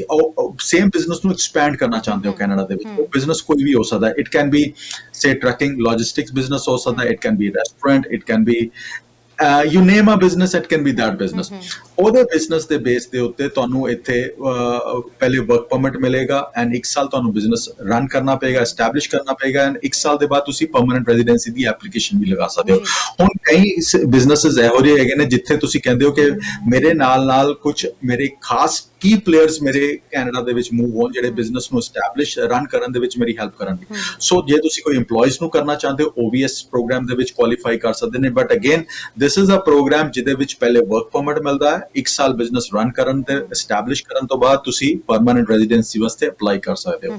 ਐਂਡ ਨਾਰਮਲੀ ਅਸੀਂ ਦੇਖਦੇ ਹਾਂ ਤਰਨ ਜੀ ਕਿ ਇਹਦੇ ਵਿੱਚ 1 ਸਾਲ ਤੋਂ 2 ਸਾਲ ਦਾ ਵੀਜ਼ਾ ਦਿੱਤਾ ਜਾਂਦਾ। ਜੇ 1 ਸਾਲ ਦਾ ਵੀਜ਼ਾ ਦਿੱਤਾ ਜਾਂਦਾ ਤੇ 1 ਸਾਲ ਦੇ ਬਾਅਦ ਤੁਹਾਨੂੰ ਰਿਨਿਊਅਲ ਆਫ ਯੋਰ ਸਟੇਟਸ ਵੀ ਕਰਨਾ ਪਏਗਾ ਐਂਡ ਉਸ ਤੋਂ ਬਾਅਦ ਤੁਹਾਡੀ ਐਕਸਟੈਂਸ਼ਨਸ ਹੋਣਗੀਆਂ ਐਂਡ ਤੁਹਾਡੀ ਪਰਮਨੈਂਟ ਰੈਜ਼ੀਡੈਂਸੀ ਦੀ ਐਪਲੀਕੇਸ਼ਨ ਲੱਗ ਸਕਦੀ ਹੈ। ਹੁਣ ਤਰਨ ਜੀ ਇਸੇ ਦੇ ਨਾਲ ਹਰ ਪ੍ਰੋਵਿੰਸ ਨੇ ਵੀ ਆਪਣੇ ਐਂਟਰਪ੍ਰੀਨਿਓਰ ਪ੍ਰੋਗਰਾਮਸ ਬਣਾਏ ਹੋਏ ਨੇ। ਅਸੀਂ ਓਨਟਾਰੀਓ ਦੀ ਗੱਲ ਕਰੀਏ, Ontario is very focused towards their programs at this moment and ਇਹਦੇ ਵਿੱਚ ਹੁਣ ਕੀ ਆਇਆ ਜੀ ਲੇਟੈਸਟ ਜਿਹੜੇ ਪ੍ਰੋਗਰਾਮਸ ਹੈਗੇ ਨੇ ਉਹਦੇ ਵਿੱਚ ਹੈਗਾ ਜੀ ਤੁਹਾਡੇ ਨੈਟ ਐਸੈਟ ਜਿਹੜੇ ਹੈਗੇ ਨੇ, ਜੇ ਤੁਸੀਂ ਗ੍ਰੇਟਰ ਟੋਰਾਂਟੋ ਏਰੀਆ ਦੇ ਵਿੱਚ ਲੈਣਾ ਚਾਹੁੰਦੇ ਹੈਗੇ ਹੋ ਤੇ ਤੁਹਾਡੇ 6 ਲੱਖ ਦੇ ਤੁਹਾਡੇ ਘੱਟੋ ਘੱਟ ਨੈਟ ਐਸੈਟਸ ਹੋਣੇ ਚਾਹੀਦੇ ਨੇ ਐਂਡ 8 ਲੱਖ ਦੇ ਨੈਟ ਐਸੈਟਸ ਹੋਣੇ ਚਾਹੀਦੇ ਨੇ ਗ੍ਰੇਟਰ ਟੋਰਾਂਟੋ ਦੇ ਵਿੱਚ। ਐਂਡ GTA ਤੋਂ ਬਾਹਰ, ਜੇ GTA ਤੋਂ ਬਾਹਰ ਤੁਸੀਂ ਜਾਣ ਵਾਸਤੇ ਐਸਟੈਬਲਿਸ਼ ਹੋਣ ਵਾਸਤੇ ਤਿਆਰ ਹੈਗੇ ਹੋ ਤੇ 4 ਲੱਖ ਦੇ ਤੁਹਾਡੇ ਨੈਟ ਐਸੈਟਸ ਹੋਣੇ ਚਾਹੀਦੇ ਨੇ ਐਂਡ ਤੁਹਾਡੀ ਬਿਜ਼ਨਸ ਇਨਵੈਸਟਮੈਂਟਸ ਹੈਗੀਆਂ ਜੇ GTA ਦੇ ਵਿੱਚ ਕਰਨੀਆਂ ਤਕਰੀਬਨ 6 ਲੱਖ ਦੀਆਂ, ਆਊਟਸਾਈਡ ਆਫ GTA ਕਰਨੀ ਹੈ ਤੇ ਤਕਰੀਬਨ 2 ਲੱਖ ਦੀਆਂ ਤੁਹਾਡੀਆਂ ਇਨਵੈਸਟਮੈਂਟ ਚਾਹੀਦੀਆਂ ਐਂਡ ਪਿਛਲੇ 5 ਸਾਲਾਂ ਦੇ ਵਿੱਚ ਘੱਟੋ ਘੱਟ 2 ਸਾਲ ਦਾ ਤੁਹਾਡਾ ਬਿਜ਼ਨਸ ਦਾ ਜਾਂ ਸੀਨੀਅਰ ਮੈਨੇਜਮੈਂਟ ਦਾ ਐਕਸਪੀਰੀਅੰਸ ਹੋਣਾ ਚਾਹੀਦਾ ਇਹਦੇ ਵਿੱਚ ਕੁਆਲੀਫਾਈ ਹੋਣ ਵਾਸਤੇ। ਤਰਨ ਜੀ ਦਿਸ ਇਜ਼ ਇਹਦਾ ਜਿਹੜਾ ਪ੍ਰੋਸੈਸਿੰਗ ਟਾਈਮ ਹੈ ਉਹ ਰਿਲੇਟਿਵਲੀ ਥੋੜਾ ਜਿਹਾ ਜ਼ਿਆਦਾ ਹੈਗਾ ਬਿਕੋਜ਼ ਪਹਿਲੇ ਗਵਰਨਮੈਂਟ ਦੇ ਕੋਲ ਸਾਰਾ ਪਲਾਨ ਜਾਂਦਾ, ਪ੍ਰੋਵਿੰਸ਼ੀਅਲ ਅਥਾਰਟੀਜ਼ ਕੋਲ ਜਾਂਦਾ ਹੈਗਾ ਐਂਡ ਉਸ ਤੋਂ ਬਾਅਦ ਦੇ ਪੁਆਇੰਟ ਸਿਸਟਮ ਬੇਸਡ ਪ੍ਰੋਗਰਾਮ ਹੈਗਾ ਐਂਡ ਇੱਥੇ ਅਸੀਂ we are at ICC immigration we are not too much focused on this program. The reason is ਕਿ ਜਿਹੜਾ ਐਪਲੀਕੇਸ਼ਨਸ ਦਾ ਨੰਬਰ ਹੈਗਾ ਉਹ ਬੜਾ ਲਿਮਿਟਿਡ ਨੰਬਰ ਹੈਗਾ। ਪਿਛਲੇ ਸਾਲਾਂ ਦੇ ਨੰਬਰ ਦੀ ਗੱਲ ਕਰਾਂਗੇ ਸਰ, ਆਪਾਂ ਇੱਕ ਦਰਸ਼ਕ ਪਹਿਲਾਂ ਜੁੜ ਗਏ ਨੇ, ਉਹਨਾਂ ਦਾ ਸਵਾਲ ਲੈ ਲਈਏ। ਸਤਿ ਸ਼੍ਰੀ ਅਕਾਲ ਜੀ, ਕਿੱਥੋਂ ਬੋਲ ਰਹੇ ਹੋ, ਕੀ ਪੁੱਛਣਾ ਚਾਹੁੰਦੇ ਹੋ ਜੀ? ਹਾਂਜੀ ਦੱਸੋ ਜੀ, ਕੀ ਸਵਾਲ ਹੈ, ਕਿੱਥੋਂ ਬੋਲ ਰਹੇ ਹੋ? ਹਾਂਜੀ ਬ੍ਰੈਂਪਟਨ ਤੋਂ ਹੀ ਬੋਲਦੇ ਹਾਂ ਅਸੀਂ। ਪੁੱਛਣਾ ਸੀ ਜਿੱਦਾਂ PR ਲੇਡੀ ਸੀ, ਇੰਡੀਆ ਜਾ ਕੇ ਬੇਬੀ ਬੋਰਨ ਹੋਇਆ, ਉਹਦਾ ਪਾਸਪੋਰਟ ਕੈਨੇਡੀਅਨ ਬਣੂ ਜਾਂ ਇੰਡੀਅਨ ਬਣੂ? ਬੇਬੀ ਇੱਥੋਂ ਦੇ PRC, ਕੈਨੇਡਾ ਦੇ PRC ਤੇ ਉਹਨਾਂ ਦਾ ਬੇਬੀ ਜਿਹੜਾ ਆ ਉਹ ਇੰਡੀਆ ਵਿੱਚ ਦੇ ਹੋਇਆ ਤੇ ਤੁਸੀਂ ਪੁੱਛਣਾ ਚਾਹੁੰਦੇ ਹੋ ਕਿ ਬੇਬੀ ਦਾ ਪਾਸਪੋਰਟ ਜੀ, ਬੇਬੀ ਦਾ ਪਾਸਪੋਰਟ ਕਿਹੜਾ ਹੋਏਗਾ, ਇੰਡੀਅਨ ਜਾਂ ਫਿਰ ਕੈਨੇਡੀਅਨ? ਜੀ 1 ਮਿੰਟ ਲਈ ਹੋਲਡ ਕਰਿਓ ਤੁਸੀਂ। ਮਨੂ ਦੱਤਾ ਜੀ, ਸਵਾਲ ਸਮਝ ਆ ਗਿਆ, ਆਪਾਂ ਕੁਝ ਪੁੱਛਣਾ ਜਾਂ ਆਨਸਰ ਦਈਏ? ਆਨਸਰ ਦੇਾਂਗੇ ਤਰਨ ਜੀ। ਟੀਵੀ ਸਕਰੀਨ ਤੇ ਆਨਸਰ ਸੁਣ ਸਕਦੇ ਹੋ ਜੀ। ਕਾਲ ਕਰਨ ਲਈ ਸ਼ੁਕਰੀਆ ਤੁਹਾਡਾ ਜੀ ਸਰ। ਤਰਨ ਜੀ ਜਦੋਂ PR ਪਰਮਨੈਂਟ ਰੈਜ਼ੀਡੈਂਟ ਦਾ ਚਾਈਲਡ ਬੌਰਨ ਹੁੰਦਾ ਹੈਗਾ ਆਊਟਸਾਈਡ ਆਫ ਕੈਨੇਡਾ ਤੇ ਉਹ ਚਾਈਲਡ ਨੂੰ ਉਸ ਕੰਟਰੀ ਦੀ ਨੈਸ਼ਨੈਲਿਟੀ ਲੈਣੀ ਪੈਂਦੀ ਹੈਗੀ ਹੈ ਐਂਡ ਉਸ ਤੋਂ ਬਾਅਦ ਉਹਨਾਂ ਨੂੰ ਸਪਾਂਸਰ ਕਰਕੇ ਫਿਰ ਕੈਨੇਡਾ ਆਣਾ ਪਏਗਾ ਐਂਡ ਉਸ ਤੋਂ ਬਾਅਦ ਮਦਰ ਫਾਦਰ ਜਦੋਂ ਸਿਟੀਜ਼ਨਸ਼ਿਪ ਲੈਣਗੇ ਤਾਂ ਸਿਟੀਜ਼ਨਸ਼ਿਪ ਵਾਸਤੇ ਐਲੀਜੀਬਿਲਟੀ ਬਣ ਜਾਏਗੀ। ਜੀ ਬਿਲਕੁਲ ਸਰ, ਅਸੀਂ ਵਾਪਸ ਆਪਣੇ ਟੌਪਿਕ ਤੇ ਆਈ। ਐਪਲੀਕੇਸ਼ਨ ਨੰਬਰਸ ਦੀ ਤੁਸੀਂ ਗੱਲ ਕਰ ਰਹੇ ਸੀ ਕਿ ਇਹਦੇ ਵਿੱਚ ਕੋਈ ਕੈਪ ਸਿਸਟਮ ਹੁੰਦਾ ਹੈ ਕਿ ਐਪਲੀਕੇਸ਼ਨਸ ਲਿਮਿਟਡ ਲਈਆਂ ਜਾਂਦੀਆਂ ਨੇ? ਬਿਲਕੁਲ ਤਰਨ ਜੀ, ਤਕਰੀਬਨ ਅਸੀਂ ਓਨਟਾਰੀਓ ਦੀ ਗੱਲ ਕਰੀਏ ਤੇ ਕੈਪ ਦੇ ਵਿੱਚ 100 ਤੋਂ 250 ਐਪਲੀਕੇਸ਼ਨ ਦੇ ਵਿੱਚ ਸਾਰੇ ਸਾਲ ਦਾ ਨੰਬਰ ਰਹਿੰਦਾ ਰਿਹਾ ਐਂਡ ਪਿਛਲੇ 1 ਸਾਲ ਦਾ ਨਹੀਂ 5 ਸਾਲਾਂ ਦਾ 7 ਸਾਲਾਂ ਦਾ ਅਸੀਂ ਹਿਸਟਰੀ ਕੱਢ ਲਈ ਤੇ this program has been working that way. So ਜਦੋਂ ਸਿਰਫ 700 250 ਐਪਲੀਕੇਸ਼ਨ ਜਾਂ 100 ਐਪਲੀਕੇਸ਼ਨ ਲੈਣੀਆਂ ਹੋਣ ਤੇ ਤੇ ਕੰਪੀਟੀਸ਼ਨ ਕਿੰਨਾ ਹੋਏਗਾ। ਸੋ ਐਸੇ ਵਾਸਤੇ ਸਾਡਾ ਜਿਹੜਾ ਫੋਕਸ ਹੈਗਾ that is more towards the federal programs ਜਿਸ ਤਰ੍ਹਾਂ intra company transferees, owner operators and ਨਾਲ ਦੀ ਨਾਲ ਹੁਣ ਸਟਾਰਟਅਪ ਵੀਜ਼ਾਸ ਦੇ ਉੱਤੇ ਫੋਕਸ ਹੈਗਾ ਆ ਬਿਕੋਜ਼ ਸਟਾਰਟਅਪਸ ਦੇ ਉੱਤੇ ਜਾਂ ਇੰਟਰਾ ਕੰਪਨੀ ਦੇ ਵਿੱਚ there is no cap on any numbers. You can as many people who want to apply can apply for this program. ਇਸੀ ਤਰ੍ਹਾਂ ਤੇ ਜਿਹੜਾ ਅਸੀਂ ਬ੍ਰਿਟਿਸ਼ ਕੋਲੰਬੀਆ ਦੀ ਗੱਲ ਕਰੀਏ again that there is a number, there is a cap on this. ਅਸੀਂ ਨੋਵਾ Scotia ਚਲੇ ਜਾਂਦੇ ਹਾਂ, ਨਿਊ ਬ੍ਰੰਸਵਿਕ ਚਲੇ ਜਾਂਦੇ ਹਾਂ, again there is a cap on these applications. So federal program ਦੇ ਵਿੱਚ there is no such cap. ਹਜ਼ਾਰਾਂ ਐਪਲੀਕੇਸ਼ਨ ਲੱਗਦੀਆਂ, ਐਬਸੋਲੂਟਲੀ ਹਜ਼ਾਰਾਂ ਐਪਲੀਕੇਸ਼ਨ ਜਾ ਸਕਦੀਆਂ ਜੀ, ਲੱਖਾਂ ਲੱਗਦੀਆਂ, ਲੱਖਾਂ ਜਾ ਸਕਦੀਆਂ ਹੈਗੀਆਂ। ਗਵਰਨਮੈਂਟ ਵੁੱਡ ਵਾਂਟ ਕਿ ਇਹੋ ਜਿਹੇ ਇਨਵੈਸਟਰਸ, ਇਹੋ ਜਿਹੇ ਐਂਟਰਪ੍ਰੀਨਿਓਰਸ ਆਣ, ਇਹੋ ਜਿਹੇ ਸਟਾਰਟਅਪ ਵੀਜ਼ਾਸ ਵਾਲੇ ਆਣ ਜਿਹੜੇ special novel ideas and investments ਲੈ ਕੇ ਆ ਰਹੇ ਨੇ, ਜੌਬ ਕ੍ਰੀਏਟ ਕਰ ਜੀ। ਗੱਲ ਕਰਾਂਗੇ, ਦਰਸ਼ਕ ਇੱਕ ਹੋਰ ਜੁੜ ਗਏ ਨੇ। ਸਤਿ ਸ਼੍ਰੀ ਅਕਾਲ ਜੀ, ਕਿੱਥੋਂ ਬੋਲ ਰਹੇ ਹੋ ਤੇ ਕੀ ਸਵਾਲ ਹੈ ਤੁਹਾਡਾ? ਹਾਂਜੀ ਸਤਿ ਸ਼੍ਰੀ ਅਕਾਲ ਜੀ। ਅਸੀਂ ਇੰਡੀਆ ਬਾਰੇ ਪਤਾ ਕਰਨਾ ਸੀਗਾ ਵੀ ਜਿਹੜਾ ਇੰਡੀਆ ਦੇ ਬੰਦ ਕੀਤੇ ਹੋਏ ਨੇ ਸਾਰਾ ਕੁਝ ਆਫਿਸ ਤੇ ਬਾਇਓਮੈਟ੍ਰਿਕ ਦੇ ਉਦੋਂ ਤੱਕ ਖੁੱਲਣਗੇ? ਜੀ ਟੀਵੀ ਸਕਰੀਨ ਤੇ ਆਨਸਰ ਸੁਣ ਸਕਦੇ ਹੋ ਜੀ ਤੁਸੀਂ। ਕਾਲ ਕਰਨ ਲਈ ਤੁਹਾਡਾ ਸ਼ੁਕਰੀਆ ਜੀ ਸਰ। ਇੰਡੀਆ ਦੇ ਵਿੱਚ VFS ਕਦੋਂ ਤੱਕ ਓਪਨ ਹੋ ਸਕਦੇ ਆ ਜਿਹੜੇ ਇਸ ਵਕਤ ਬਾਇਓਮੈਟ੍ਰਿਕਸ ਕਰਵਾਉਣ ਲਈ ਵੇਟ ਕਰ ਰਹੇ ਨੇ? ਤਰਨ, ਜਿਸ ਤਰ੍ਹਾਂ ਹੀ ਇਹ ਲੋਕਡਾਊਨ ਖਤਮ ਹੋਏਗਾ, ਜਿਸ ਤਰ੍ਹਾਂ ਹੀ ਟਰੈਵਲ ਰਿਸਟ੍ਰਿਕਸ਼ਨਸ ਖਤਮ ਹੋਣਗੀਆਂ, ਵੀ ਆਰ ਐਕਸਪੈਕਟਿੰਗ ਕਿ ਸਾਰੀਆਂ ਚੀਜ਼ਾਂ ਮੂਵ ਹੋਣੀਆਂ ਸ਼ੁਰੂ ਹੋ ਜਾਣਗੀਆਂ। ਐਂਡ ਜੇ ਅਸੀਂ ਵੀਜ਼ਾ ਪੋਸਟ ਇਨ ਇੰਡੀਆ ਦੀ ਗੱਲ ਕਰੀਏ ਤੇ ਉੱਥੇ ਵੀ ਪੂਰਾ ਸਟਾਫ ਇਸ ਟਾਈਮ ਨਹੀਂ ਹੈਗਾ, ਬਹੁਤ ਸਾਰਾ ਸਟਾਫ ਇਸ ਟਾਈਮ ਵਾਪਸ ਕੈਨੇਡਾ ਪ੍ਰੈਜ਼ੈਂਟ ਹੈਗਾ। ਸੋ ਜਦੋਂ ਹਾਲਾਤ ਸੁਧਰਨਗੇ, ਰਿਸਟ੍ਰਿਕਸ਼ਨਸ ਖਤਮ ਹੋਣਗੀਆਂ ਤੇ everybody would be back in position, back in chairs, remotely ਕੰਮ ਹੋਣਾ ਬੰਦ ਹੋ ਜਾਏਗਾ ਤੇ at that point of time we will actually see movement in the application. जी बिल्कुल सर, ਜਿਹੜੇ ਆਪਾਂ ਇੰਟਰਾ ਕੰਪਨੀ ਟ੍ਰਾਂਸਫਰ ਜਾਂ ਸਟਾਰਟਅਪ ਵੀਜ਼ਾ ਪ੍ਰੋਗਰਾਮ ਦੀ ਗੱਲ ਕਰ ਰਹੇ ਹਾਂ, ਇਹਨਾਂ ਦੇ ਵਿੱਚ ਕੀ ਵਿਦ ਫੈਮਿਲੀ ਇਮੀਗ੍ਰੇਸ਼ਨ ਹੁੰਦੀ ਆ ਜਾਂ ਫਿਰ ਫੈਮਿਲੀ ਨੂੰ ਬਾਅਦ ਵਿੱਚ ਆਉਣ ਦਾ ਦਿੱਤਾ ਜਾਂਦਾ ਆ ਚਾਂਸ? ਸਟਾਰਟਅਪ ਦੇ ਵਿੱਚ ਤਰਨ ਜੀ ਇਮੀਗ੍ਰੇਸ਼ਨ ਪੂਰੀ ਫੈਮਿਲੀ ਦੀ ਹੁੰਦੀ ਹੈ ਐਂਡ ਦੇ ਲੈਂਡ, ਹਾਂਜੀ, ਪਰਮਨੈਂਟ ਰੈਜ਼ੀਡੈਂਸੀ ਦੇ ਤੌਰ ਤੇ ਹੀ ਲੈਂਡ ਕਰ ਸਕਦੇ ਹੋ। ਤੁਹਾਨੂੰ ਵਰਕ ਪਰਮਿਟ ਤੇ ਜੇ ਤੁਸੀਂ ਨਹੀਂ ਆਉਣਾ ਚਾਹੁੰਦੇ ਤੇ ਦੇयर इज नो ਬਾਈਂਡਿੰਗ ਕਿ ਤੁਹਾਨੂੰ ਵਰਕ ਪਰਮਿਟ ਤੇ ਆਉਣਾ ਪਏਗਾ। ਤੁਸੀਂ as a permanent resident straight with family land ਕਰ ਸਕਦੇ ਹੋ। ਬਟ ਯੈਸ, PNP ਐਂਟਰਪ੍ਰੀਨਿਓਰ ਦੇ ਵਿੱਚ ਤੇ ਸਟਾਰਟਅਪ ਵੀਜ਼ਾਸ ਦੇ ਵਿੱਚ ਪਹਿਲੇ ਵਰਕ ਪਰਮਿਟ ਮਿਲਦਾ ਹੈਗਾ ਐਂਡ ਵਰਕ ਪਰਮਿਟ ਦੇ ਨਾਲ ਨਾਲ ਤੁਹਾਡੀ ਫੈਮਿਲੀ ਨੂੰ ਵੀ ਡਿਪੈਂਡੈਂਟ ਵੀਜ਼ਾਸ ਮਿਲ ਜਾਂਦੇ ਨੇ। ਤੁਹਾਡੇ ਵਾਈਫ ਨੂੰ ਜਾਂ ਤੁਹਾਡੇ ਸਪਾਊਸ ਨੂੰ ਵਰਕ ਪਰਮਿਟ ਮਿਲ ਜਾਂਦਾ ਹੈਗਾ, ਤੁਹਾਡੇ ਬੱਚਿਆਂ ਨੂੰ ਸਟੱਡੀ ਪਰਮਿਟ ਮਿਲ ਜਾਂਦਾ 21 ਤੋਂ ਥੱਲੇ ਹੈਗੇ ਜਿਹੜੇ ਡਿਪੈਂਡੈਂਟ ਹੈਗੇ ਨੇ। So they can be part of the application and ਨਾਲ ਦੀ ਨਾਲ ਉਹਨਾਂ ਦੀ ਪਰਮਨੈਂਟ ਰੈਜ਼ੀਡੈਂਸੀ ਦੀ ਐਪਲੀਕੇਸ਼ਨ ਸਾਲ ਮਗਰੋਂ ਪ੍ਰੋਸੈਸ ਹੋ ਸਕਦੀ ਹੈਗੀ ਹੈ ਜੀ। ਤੇ ਸਰ ਇਹਦੇ ਵਿੱਚ ਕੋਈ ਇੰਗਲਿਸ਼ ਲੈਂਗੁਏਜ ਟੈਸਟ ਦੀ ਵੀ ਰਿਕੁਆਇਰਮੈਂਟ ਹੁੰਦੀ ਹੈ? ਹਾਂਜੀ ਬਿਲਕੁਲ ਤਰਨ ਜੀ, ਜਿਹੜਾ ਅਸੀਂ ਸਟਾਰਟਅਪ ਦੀ ਗੱਲ ਕਰ ਰਹੇ ਹਾਂ, ਜਿਹੜਾ ਬੇਸਿਕ ਰਿਕੁਆਇਰਮੈਂਟ ਹੈਗੀ ਉਹ ਸਿਰਫ CLB ਲੈਵਲ 5 ਦੀ ਹੈਗੀ ਹੈ, ਮਤਲਬ 5 ਬੈਂਡ ਆਈਲੈਟ ਦੀ ਰਿਕੁਆਇਰਮੈਂਟ ਹੈਗੀ ਹੈ ਇਹਦੇ ਵਿੱਚ ਐਪਲੀਕੇਸ਼ਨ ਜਾਣ ਵਾਸਤੇ। ਉਸ ਤੋਂ ਬਾਅਦ ਦੂਜੀ ਗੱਲ ਕਰੀਏ ਕਿ ਐਜੂਕੇਸ਼ਨ ਦੀ ਕਿੰਨੀ ਰਿਕੁਆਇਰਮੈਂਟ ਹੈਗੀ ਹੈ, ਇਹਦੇ ਵਿੱਚ ਸਿਰਫ ਜੇ ਗ੍ਰੇਡ 12 ਵੀ ਹੈਗੇ ਤਾਂ ਵੀ ਤੁਹਾਡੀ ਐਪਲੀਕੇਸ਼ਨ ਪ੍ਰੋਸੈਸ ਹੋ ਜਾਂਦੀ ਹੈ, ਹੋ ਸਕਦੀ ਹੈਗੀ। ਸੋ ਇਹਦੇ ਵਿੱਚ ਐਜੂਕੇਸ਼ਨ ਦਾ ਉਸ ਤਰ੍ਹਾਂ ਫੋਕਸ ਨਹੀਂ ਹੈਗਾ। ਪਰ ਹਾਂ, ਜੇ ਤੁਸੀਂ PNP ਐਂਟਰਪ੍ਰੀਨਿਓਰ ਦੀ ਗੱਲ ਕਰੋ ਜਾਂ ਸਟਾਰਟਅਪ ਦੀ ਗੱਲ ਕਰੋ ਜਾਂ ਓਨਰ ਆਪਰੇਟਰ ਦੀ ਗੱਲ ਕਰੋ, ਇਹਦੇ ਵਿੱਚ ਵੀ ਜਦੋਂ ਵੀਜ਼ਾ ਲੈਣਾ ਹੈਗਾ, ਤੁਸੀਂ ਵਰਕ ਪਰਮਿਟ ਲੈਣਾ, ਤਾਂ ਤੱਕ ਤੁਹਾਨੂੰ ਕੋਈ ਇਹੋ ਜਿਹੀ ਐਪਲੀਕੇਸ਼ਨ ਦੇ ਉੱਤੇ ਕੋਈ ਫੋਕਸ ਨਹੀਂ ਹੈਗਾ ਕਿ ਐਜੂਕੇਸ਼ਨ ਇੰਨੀ ਹੋਣੀ ਚਾਹੀਦੀ ਹੈ। ਘੱਟ ਵੀ ਹੈਗੀ ਤਾਂ ਵੀ ਕੋਈ ਇਸ਼ੂ ਨਹੀਂ। ਪਰ ਜਦੋਂ ਤੁਸੀਂ ਕੱਲ ਨੂੰ ਪਰਮਨੈਂਟ ਰੈਜ਼ੀਡੈਂਸੀ ਵਾਸਤੇ ਆਪਣੀ ਐਪਲੀਕੇਸ਼ਨ ਲਗਾਉਣੀ ਹੈਗੀ ਹੈ, ਉਹ ਤੁਹਾਨੂੰ ਦੇਖਣਾ ਪਏਗਾ ਕਿ ਕਿਹੜਾ ਪ੍ਰੋਗਰਾਮ ਤੁਹਾਡੇ ਵਾਸਤੇ ਮੋਸਟ ਕੰਡਿਊਸਿਵ ਹੋਏਗਾ। ਐਕਸਪ੍ਰੈਸ ਐਂਟਰੀ ਦੇ ਵਿੱਚ ਤਾਂ again it wood B difficult, 75 ਦੇ ਡਰਾਜ਼ ਨਿਕਲਨੇ it may not happen any frequently, but yes, PNP programs ਤੁਹਾਡੇ ਵਾਸਤੇ ਹਮੇਸ਼ਾ ਵਰਕ ਕਰ ਸਕਦੇ ਨੇ। ਸੋ ਮੈਂ ਹਮੇਸ਼ਾ ਕਹਿਣਾ ਜੀ, ਬਰੀਫ ਫੋਕਸ ਟੁਵਰਡਸ ਜੇ ਤੁਸੀਂ ਸਟਾਰਟਅਪ ਦੇ ਵਿੱਚ ਵੀ ਆ ਰਹੇ ਹੋ, ਜੇ ਤੁਸੀਂ PNP ਦੇ ਵਿੱਚ ਵੀ ਆ ਰਹੇ ਹੋ, ਜਾਂ ਜੇ ਤੁਸੀਂ ਓਨਰ ਆਪਰੇਟਰ ਦੇ ਤੌਰ ਤੇ ਆ ਰਹੇ ਹੋ ਜਾਂ ICT ਤੇ ਆ ਰਹੇ ਹੋ, ਅਗੇਨ ਡੂ ਨਾਟ ਫੋਕਸ ਕਿ ਮੈਂ ਟੋਰਾਂਟੋ ਦੇ ਵਿੱਚ ਹੀ ਰਹਿਣਾ ਹੈਗਾ, ਮੈਂ GTA ਦੇ ਵਿੱਚ ਹੀ ਰਹਿਣਾ, ਮੈਂ ਗ੍ਰੇਟਰ ਵੈਂਕੂਵਰ ਦੇ ਵਿੱਚ ਹੀ ਰਹਿਣਾ ਹੈਗਾ। Be focus, there is a lot of opportunities that exist outside these areas and ਤੁਸੀਂ ਉਸ ਓਪਰਚੁਨਿਟੀਜ਼ ਦਾ ਫਾਇਦਾ ਚੱਕਣ ਵਾਸਤੇ ਆ ਰਹੇ ਹੈਗੇ ਹੋ ਜੀ। ਤੇ ਸਰ ਇੱਕ ਆਖਰੀ ਸਵਾਲ ਮੇਰਾ ਪੇਰੈਂਟਸ ਐਪਲੀਕੇਸ਼ਨ ਨੂੰ ਲੈ ਕੇ ਹੈ ਕਿ ਜਿਹੜਾ ਇਸ ਵਾਰੀ ਕਿਹਾ ਜਾ ਰਿਹਾ ਸੀ ਕਿ 30,000 ਐਪਲੀਕੇਸ਼ਨਸ ਜਿਹੜੀਆਂ ਨੇ ਇਨਵੀਟੇਸ਼ਨ ਭੇਜਿਆ ਜਾਏਗਾ, so parents and grandparents application ਨੂੰ ਲੈ ਕੇ ਕਦੋਂ ਤੱਕ ਇਹਦੇ ਬਾਰੇ ਸੋਚਿਆ ਜਾ ਸਕਦਾ ਹੈ? ਸਰਕਾਰ ਕੋਈ ਸੋਚ ਰਹੀ ਹੈ ਕਿ ਕਦੋਂ ਨੈਕਸਟ ਡਰਾ ਓਪਨ ਹੋਏਗਾ? ਬਿਲਕੁਲ ਤਰਨ ਜੀ, ਵੀ ਆਰ ਐਕਸਪੈਕਟਿੰਗ ਕਿ ਹੁਣ ਜਿਹੜਾ ਡਰਾ ਐਪਲੀਕੇਸ਼ਨ ਲਿੱਤੀਆਂ ਜਾਣਗੀਆਂ, ਐਕਸਪ੍ਰੈਸ਼ਨ ਦਿੱਤੇ ਜਾਣਗੇ, that will be in the 3rd quarter in the falls. ਸੋ ਹੁਣ ਫਾਲਸ ਵਾਸਤੇ ਜਿਹੜੇ ਵੀ ਵੀਰ ਆਪਣੇ ਮਦਰ ਫਾਦਰ ਨੂੰ, ਆਪਣੇ ਛੋਟੇ ਭਾਈ ਭੈਣ ਜਿਹੜੇ ਡਿਪੈਂਡੈਂਟ ਹੈਗੇ ਨੇ ਪੇਰੈਂਟਸ ਦੇ ਉੱਤੇ, ਜਾਂ ਫਿਰ ਜਿਹੜੇ ਗ੍ਰੈਂਡ ਮਦਰ ਗ੍ਰੈਂਡ ਪੇਰੈਂਟਸ ਨੂੰ ਸਪਾਂਸਰ ਕਰਨਾ ਚਾਹੁੰਦੇ ਨੇ, ਦੇ should be prepared for the 3rd quarter for 2020। So hopefully 2021 ਦੇ 3rd ਕੁਆਟਰ ਦੇ ਵਿੱਚ, ਸੋ ਅਗਸਤ ਤੋਂ ਬਾਅਦ ਐਪਲੀਕੇਸ਼ਨਸ ਦਿੱਤੀਆਂ ਜਾਣਗੀਆਂ ਜੀ। ਸਰ ਸਮਾਂ ਇਜਾਜ਼ਤ ਲੈਣ ਦਾ ਹੋ ਰਿਹਾ, ਜਿਹੜੇ ਦਰਸ਼ਕ ਇਸ ਵਕਤ ਤੁਹਾਨੂੰ ਦੇਖ ਰਹੇ ਨੇ, ਕੀ ਕਹਿਣਾ ਚਾਹੋਗੇ?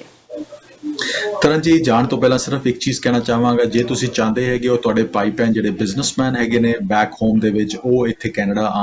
ਆ ਕੇ ਐਸਟੈਬਲਿਸ਼ ਕਰਨ, ਆਪਣਾ ਬਿਜ਼ਨਸ ਐਕਸਪੈਂਡ ਕਰਨ, ਤੇ yes there are lot of opportunities that can be worked out for them। ਉਹਦੇ ਵਾਸਤੇ ਉਹਨਾਂ ਦੀ ਡਿਟੇਲ ਸਾਡੇ ਨਾਲ ਸ਼ੇਅਰ ਕਰ ਦਿਓ and we will guide them and suggest them ਕਿ ਕਿਹੜਾ ਪ੍ਰੋਗਰਾਮ ਉਹਨਾਂ ਵਾਸਤੇ ਬੈਸਟ ਵਰਕ ਕਰ ਸਕਦਾ ਹੈ। ਦੂਸਰੀ ਚੀਜ਼, ਜਿਹੜੇ ਤੁਹਾਡੇ ਐਪਲੀਕੈਂਟਸ ਜਿਨ੍ਹਾਂ ਨੇ ਐਕਸਪ੍ਰੈਸ ਐਂਟਰੀ ਦੀ ਐਪਲੀਕੇਸ਼ਨ ਲਗਾਈ ਹੋਈ ਹੈ, ਕੋਈ 350 ਪੁਆਇੰਟ ਦੇ ਬਾਹਰ ਐਪਲੀਕੇਸ਼ਨ ਲਗਾ ਕੇ ਬੈਠਾ ਹੈ, ਕੋਈ 400 ਪੁਆਇੰਟ ਤੇ ਬੈਠਾ ਹੈਗਾ, ਉਹਨਾਂ ਨੂੰ ਕਹਾਂਗਾ, ਸੁਜੈਸ਼ਨ ਰਹੇਗਾ ਕਿ ਭਾਈ ਜੇ ਤੁਹਾਨੂੰ ਜੌਬ ਆਫਰ ਮਿਲਦੀ ਹੈ, work on that, because job offer ਤੁਹਾਨੂੰ ਐਡਵਾਂਟੇਜ ਕੀ ਹੈਗਾ, ਇੱਕ ਤਾਂ 50 ਪੁਆਇੰਟਸ ਤਾਂ ਜੌਬ ਆਫਰ ਦੇ ਮਿਲ ਸਕਦੇ ਨੇ, ਨਾਲ ਦੀ ਨਾਲ ਤੁਹਾਨੂੰ ਕੈਨੇਡੀਅਨ ਐਕਸਪੀਰੀਅੰਸ ਦੇ ਪੁਆਇੰਟਸ ਮਿਲ ਸਕਦੇ ਨੇ। ਉਹਦੇ ਵਿੱਚ PNP ਦੇ ਵਿੱਚ ਬਾਅਦ ਚੋਂ ਪਿਕ ਹੋਣ ਦੇ ਚਾਂਸਸ ਤੁਹਾਡੇ ਕਾਫੀ ਜ਼ਿਆਦਾ ਵੱਧ ਜਾਣਗੇ, ਬਿਕੋਜ਼ 350 ਦੇ ਨਾਲ ਅਦਰਵਾਈਜ਼ ਨੰਬਰ ਆਣਾ ਔਖਾ ਹੈਗਾ ਥੋੜਾ ਜਿਹਾ, ਈਵਨ 400 ਦੇ ਨਾਲ ਫॉर दैट ਮੈਟਰ, ਬਿਕੋਜ਼ ਅਸੀਂ ਦੇਖਿਆ ਕਿ 467 ਤੋਂ ਥੱਲੇ ਡਰਾ ਜੇ ਅਸੀਂ ਐਕਸਪ੍ਰੈਸ ਐਂਟਰੀ ਦੀ ਗੱਲ ਕਰਦੇ ਹਾਂ ਤੇ ਉਹ ਨਹੀਂ ਗਿਆ ਜਦ ਤੱਕ CC ਦੇ ਉੱਤੇ ਫੋਕਸ ਨਹੀਂ ਆਇਆ। ਹੁਣ ਇਸ ਤੋਂ ਬਾਅਦ ਤਰਨ ਜੀ ਇੱਕ ਚੀਜ਼ ਹੋਰ ਕਹਿਣਾ ਚਾਹਾਂਗਾ, ਜਿਹੜੇ ਇੰਟਰਨੈਸ਼ਨਲ ਸਟੂਡੈਂਟਸ ਹੈਗੇ ਨੇ ਉਹਨਾਂ ਨੂੰ ਕਹੂੰਗਾ ਕਿ ਬਹੁਤ ਸੀਰੀਅਸਲੀ ਐਂਡ ਸਿੰਸੀਅਰਿਟੀ ਨਾਲ ਆਪਣੇ ਕੈਰੀਅਰ ਦੇ ਨਾਲ ਆਪਣੇ ਕੈਨੇਡੀਅਨ ਪਰਮਨੈਂਟ ਰੈਜ਼ੀਡੈਂਸੀ ਉੱਤੇ ਫੋਕਸ ਕਰੋ। ਤੁਹਾਡੇ ਮਾਪਿਓ ਨੇ ਕਈ ਸਰਫੇ ਕਈ ਔਖੇ ਖਾਈਆਂ ਦੇਖ ਕੇ ਤੁਹਾਨੂੰ ਇੱਥੇ ਪੜ੍ਹਨ ਵਾਸਤੇ ਭੇਜਿਆ, ਤੁਸੀਂ ਵੀ ਮਿਹਨਤਾਂ ਕੀਤੀਆਂ ਹੈਗੀਆਂ, but do not be too easy on your career. So permanent residency the information ਲੈਣ ਵਾਸਤੇ ਐਂਡ ਜੇ ਕੋਈ ਤੁਹਾਨੂੰ ਲੈਟਰ ਆਫ ਐਕਸਪਲੇਨੇਸ਼ਨ ਆਇਆ, do not take it lightly because 30 days the time ਤੁਹਾਨੂੰ ਦਿੱਤਾ ਗਿਆ ਉਸ ਲੈਟਰ ਦੇ ਉੱਤੇ, ਐਂਡ be focused ਕਿ ਉਹ ਕਿਸ ਤਰ੍ਹਾਂ and to be true to yourself and be true to immigration as well. ਕੋਈ ਇਹੋ ਜਿਹਾ ਝੂਠ ਨਾ ਮਾਰੋ ਕਿ 5 ਸਾਲ ਦੀ ਮਿਸਰੈਪ੍ਰੈਜ਼ੈਂਟੇਸ਼ਨ ਤੁਹਾਡੇ ਉੱਤੇ ਲੱਗ ਜਾਵੇ। ਸੋ ਐਡਵਾਈਸ ਲੈਣ ਵਾਸਤੇ always consult a professional ਤਾਂ ਐਂਡ ਛੋਟੇ ਪੈਸੇ ਬਚਾਉਣ ਦੇ ਚੱਕਰ ਦੇ ਵਿੱਚ ਕਈ ਵਾਰੀ ਵੱਡਾ ਨੁਕਸਾਨ ਕਰਾ ਬੈਠਦਾ। ਇਹੋ ਜਿਹੀ ਚੀਜ਼ਾਂ ਨਾ ਕਰੋ ਜਿਹੜਾ ਤੁਹਾਡੇ ਕੈਰੀਅਰ ਦੇ ਨਾਲ ਤੁਸੀਂ ਆਪਣੇ ਆਪ ਪਲੇ ਕਰ ਰਹੇ ਹੋਗੇ। ਸੋ ਪ੍ਰੋਫੈਸ਼ਨਲ ਐਡਵਾਈਸ, ਪ੍ਰੋਫੈਸ਼ਨਲ ਸਰਵਿਸਿਜ਼ ਵਾਸਤੇ ICC ਨਾਲ ਕੰਟੈਕਟ ਕਰ ਸਕਦੇ ਹੋ। ਸਾਡਾ ਫੋਨ ਨੰਬਰ ਹੈਗਾ ਜੀ 9054612424 9054612424 ਜਾਂ ਫਿਰ WhatsApp ਨੰਬਰ ਤੇ ਤੁਸੀਂ ਸਾਨੂੰ ਰੀਚ ਆਊਟ ਕਰ ਸਕਦੇ ਹੋ 647-850-9000 647-850-9000। ਜੀ ਬਹੁਤ ਬਹੁਤ ਸ਼ੁਕਰੀਆ ਸਰ ਪ੍ਰੋਗਰਾਮ 'ਚ ਬਣਨ ਲਈ ਤੇ ਅੱਜ ਕੁਝ ਨਵੇਂ ਮੁੱਦਿਆਂ ਉੱਤੇ ਗੱਲਬਾਤ ਕਰਨ ਲਈ, ਜਾਣਕਾਰੀ ਦੇਣ ਲਈ। Thank you so much. Thank you Tarn ਜੀ, ਇਟਸ ਆਲਵੇਜ਼ ਅ ਪਲੇਜ਼ਰ ਜੀ। ਸੋ ਦੋਸਤੋ, ਇਸੇ ਸਾਡਾ ਪ੍ਰੋਗਰਾਮ ਇਮੀਗ੍ਰੇਸ਼ਨ ਮੈਟਰਸ। ਸੋ ਜੇਕਰ ਤੁਹਾਨੂੰ ਇਸ ਵਕਤ ICC ਇਮੀਗ੍ਰੇਸ਼ਨ ਦੀਆਂ ਕੋਈ ਵੀ ਸੇਵਾਵਾਂ ਇਮੀਗ੍ਰੇਸ਼ਨ ਦੇ ਖੇਤਰ ਵਿੱਚ ਚਾਹੀਦੀਆਂ ਨੇ ਤਾਂ ਤੁਸੀਂ ਇਹਨਾਂ ਨਾਲ ਕੰਟੈਕਟ ਕਰ ਸਕਦੇ ਹੋ। ਨੰਬਰ ਤੁਹਾਨੂੰ ਦੇ ਦਿੱਤੇ ਗਏ ਨੇ। ਫਿਲਹਾਲ ਪ੍ਰੋਗਰਾਮ ਦੇਖਣ ਲਈ ਤੁਹਾਡਾ ਬਹੁਤ ਬਹੁਤ ਧੰਨਵਾਦ। ਦੇਖਦੇ ਰਹੋ ਹਮਦਰ TV। ਸਤਿ ਸ਼੍ਰੀ ਅਕਾਲ।